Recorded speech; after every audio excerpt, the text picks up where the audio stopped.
स्वयं भगवान विराजमान, इसलिए हम भागवत जी की ऐसी महिमा गाते हैं।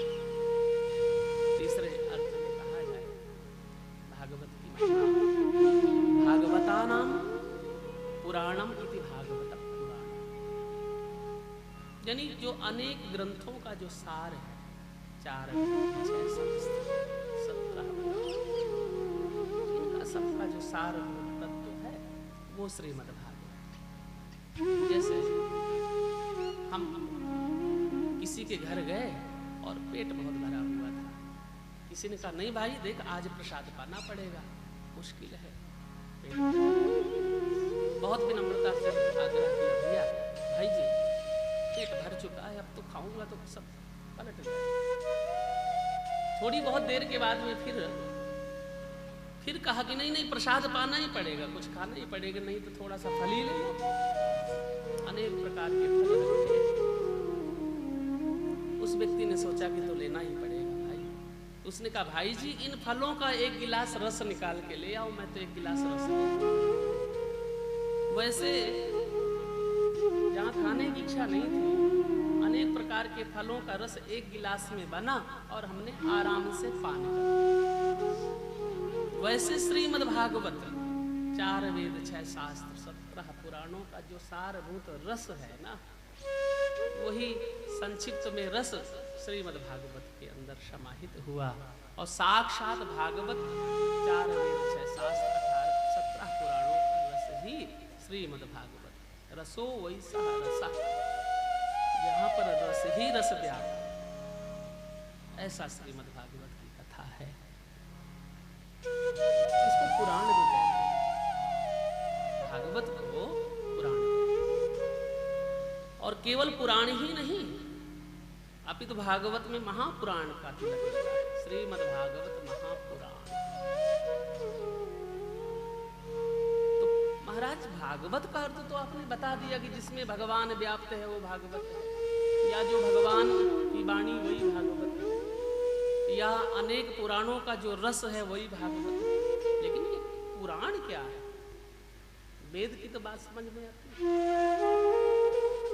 4 वेद, वेदों की महिमा का वर्णन किया गया, वेद कठिन है, लेकिन ये वेदों से श्रेष्ठ पुराण कहा गया। ये पुराण क्या है?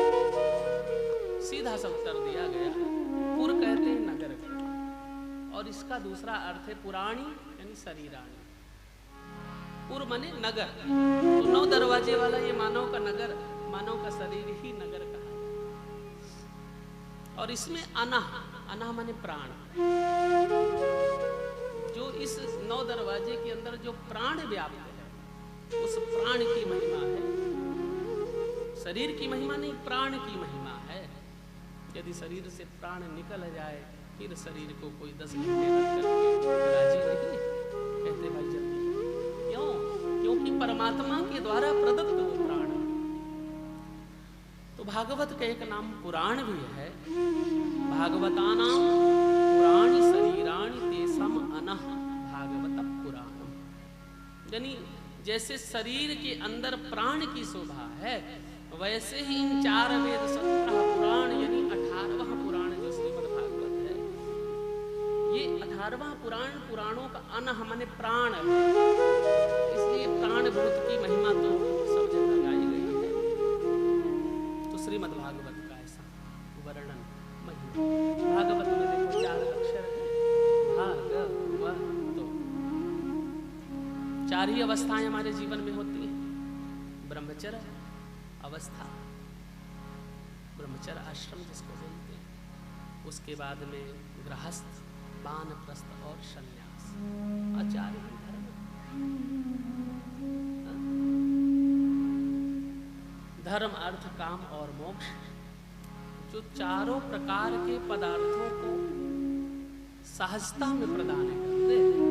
धर्म भी दे दे, अर्थ भी दे दे, काम भी दे दे, मोक्ष भी दे दे, ऐसा श्रीमद् भागवत कहा गया है।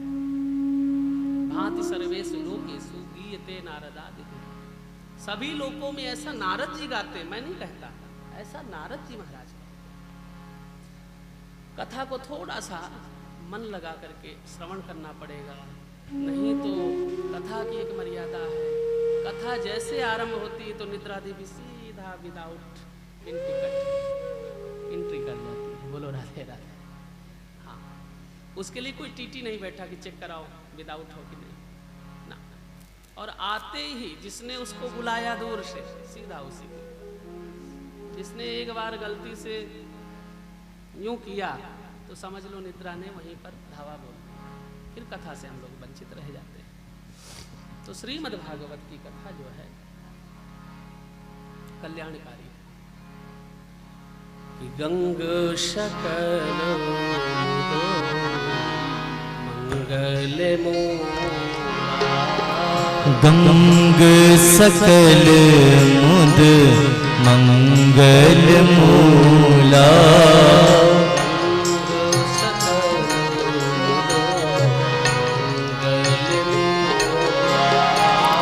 गंग सकल मुद मंगल मूला,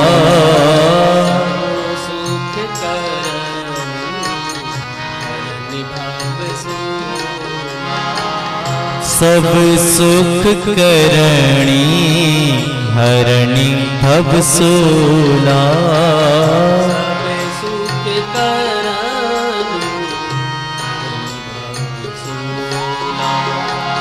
सब सुख करणी हरणी भव सूला, हरणी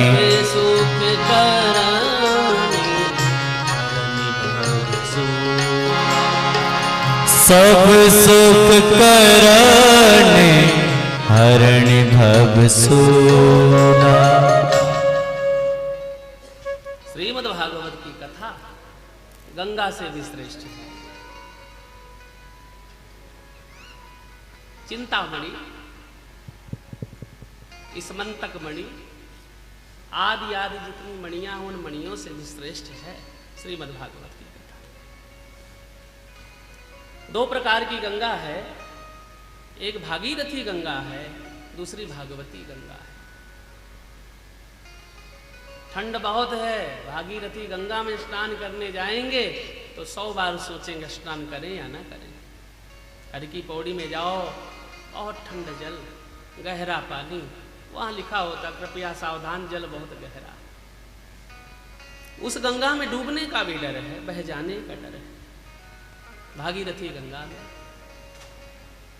वो भी नारायण के चरणों से गंगा प्रकट होती है। जो भागीरथी गंगा है, यद पादाब्ज नखोदकम त्रिजगताम पापौक विध्वंसनम यन्नामामृत पूर्वकम च पिबताम संसार संतारकम। भगवान के जब चरण ब्रह्मा जी ने धुल लिए, जब भगवान वामन रूप से राजा बलि को छलने गए तो सत्यलोक में ब्रह्मा जी बैठे थे। जैसे भगवान ने अपना चरण 7 लोक ऊपर के नापने के लिए चरण ऊपर किए तो ब्रह्मा जी के सन्मुख वो कोमल चरण दिखे और ब्रह्मा जी ने उन चरणों को धुल करके उनकी चरणों की धोवन को अपने कमंडल में रख लिया। बोल वृंदावन बिहारी लाल की जय। श्रीमद् भागवत में 12 स्कंध,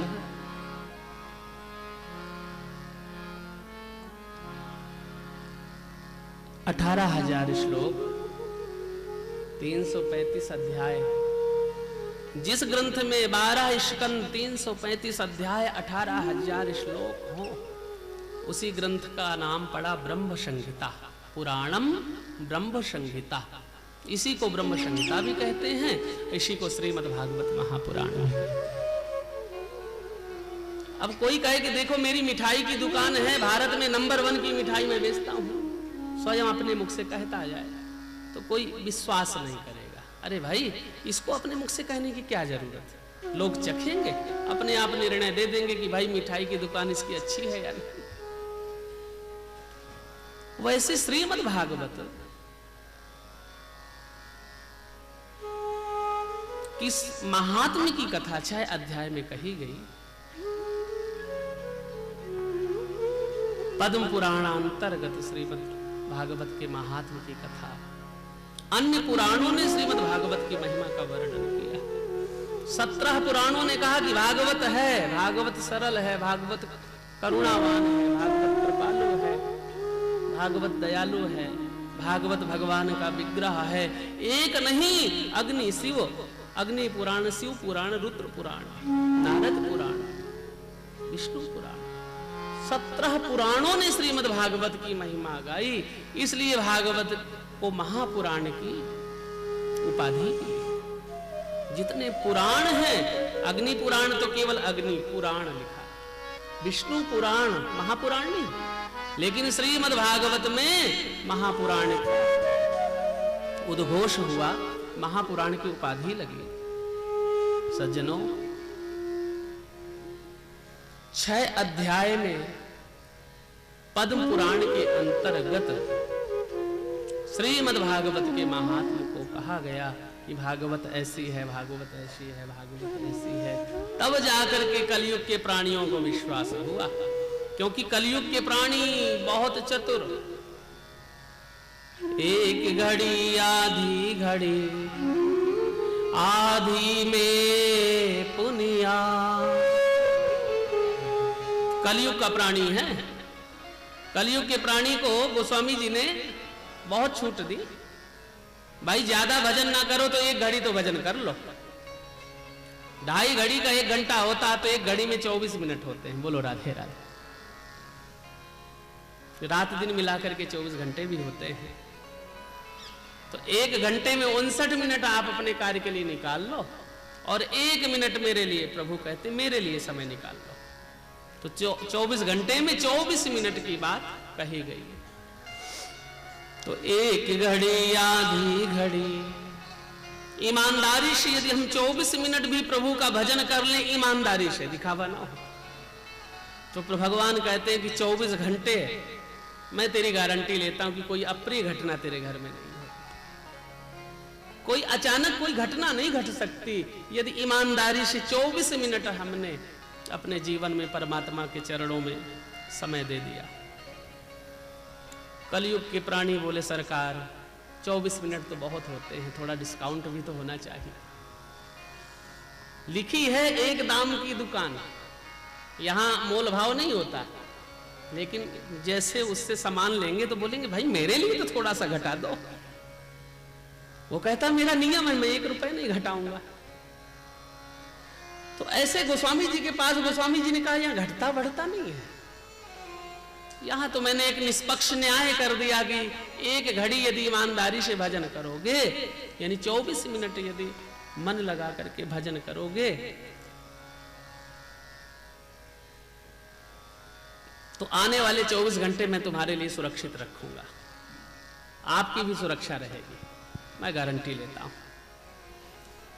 बोले सरकार थोड़ा समय ज्यादा है, कुछ कंसेशन हो जाए। गोस्वामी जी ने सरल भाव से उसका आधा कर दिया। तो अब 12 मिनट का आधा कितना हुआ? 12 मिनट का आधा यानी 24 मिनट का आधा कितना हुआ? तो 1 घड़ी आधी घड़ी, अरे आधी घड़ी यानी ईमानदारी से 12 मिनट ही भजन कर लो। बहुत लोग तो राजी हो गए, लेकिन कुछ बहुत बिजी थे। जो बहुत बिजी थे उन्होंने कहा सरकार थोड़ी सी और हम आपसे डिस्काउंट कराना चाहेंगे। बोले अब कितना करें? देखो 24 मिनट तो मैंने ज्यादा नहीं कहा, 24 मिनट से 12 मिनट कर दिया। और 12 मिनट भी यदि आप मेरे लिए समय नहीं दे सकते तो फिर आपका भजन कैसा मैं मालूम। हाथ जोड़े बैठे रहे गोस्वामी जी के पास। संत कारुणिक होते, दयालु होते। गोस्वामी जी को करुणा हृदय में उमड़ पड़ी तो उसका भी आधा कर दिया। 1 घड़ी आधी घड़ी, आधी में पुनिया, उसको भी आधा किया गया। तो 12 का आधा कितना हो गया? 6 मिनट। ईमानदारी से बोले यदि 6 मिनट भी तुमने दत्त चित्त हो करके मेरा चिंतन कर लिया तो रात दिन मिलाकर के 60 घड़ी होती है।